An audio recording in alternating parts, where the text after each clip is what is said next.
आज बघूयात आम पापड.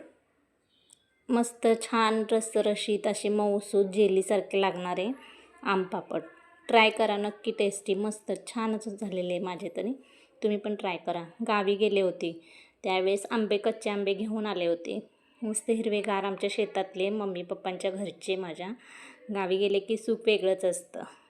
घेऊन आल्यानंतर अशा प्रकारे मी 2-3-4 दिवस ठेवले होते. त्याला स्वच्छ धुवून घेतले, त्यामुळे थोडेसे पिवळे आतून पडलेत, पिकायला आलेत ना आता आंबे त्यामुळं.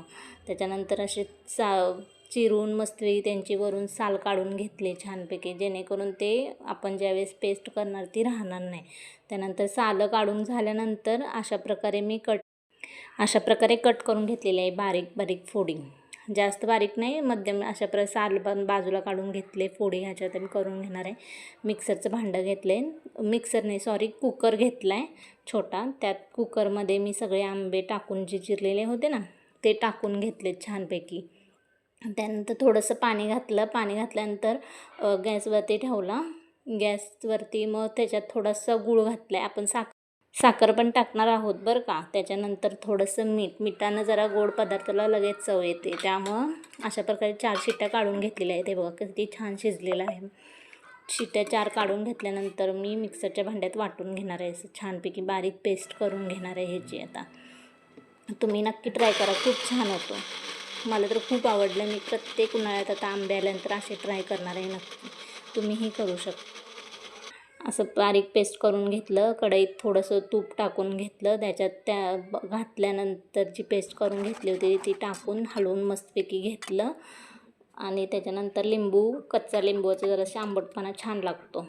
त्याच्यानंतर ते हलवून थोडंसं साखर टाकून घेतले. साखरेला पाणी थोडंसं सुटतं, त्यामुळे पाणी जरासुद्धा टाकायचं नाही आहे ह्याच्यामध्ये, नंतर मग पूर्ण त्याचं थप्पाच होऊन बसेल. अशा प्रकारे फूड कलर पण थोडासा ग्रीन कलर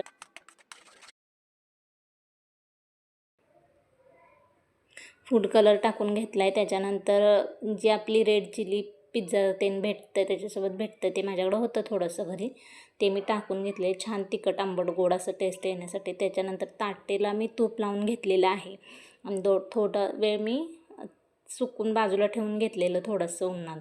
आणि त्याच्यानंतर अशा प्रकारे मी पण सगळीकडे पसरून घेतलेलं आहे छानपैकी ताटात. आणि एक अख्खा दिवस उन्हात ठेवलं होतं आणि एक रात्र पंख्याखाली ठेवलं होते. बघा अशा प्रकारे तयार झालेलं आहे. एकदम अलगद निघतं ते. नक्की ट्राय करा. प्लीज आपल्या चॅनलला सबस्क्राईब करा जर तुम्हाला रेसिपी आवडत असतील तर.